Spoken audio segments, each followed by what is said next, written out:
Madam President, this, I think, is a very appropriate time to recognize the Meredith March Against Fear.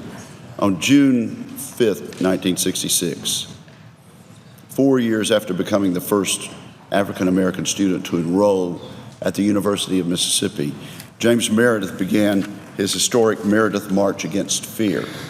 The march began at the Peabody Hotel in Memphis, Tennessee, and would conclude some 3 weeks later at the Mississippi State Capitol in Jackson. On June 6th, Mr. Meredith and his small band of supporters encountered gunshots about 1 mile south of Hernando, Mississippi. James Meredith was shot 3 times on that day and taken to a hospital.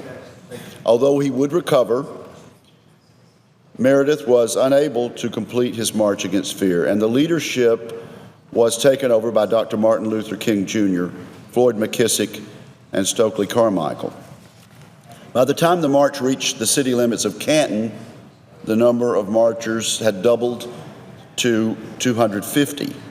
By the time it concluded in Jackson, there were 15,000 people in attendance. This overwhelming turnout made it the largest civil rights demonstration in the history of the state of Mississippi. More than 4,000 African Americans were registered to vote from rallies and drives during the march along U.S. Highway 51. Mr. Meredith still lives in Jackson, where he is frequently seen wearing his Ole Miss cap and attending Ole Miss athletic events in Oxford. And he will turn 83 one day before the 50th anniversary of the march's conclusion.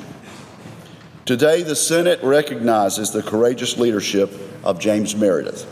I think it is appropriate that this resolution is sponsored by the 3 current members of the United States Senate who are graduates of the University of Mississippi, Senator Cochran, Senator Shaheen, and this senator.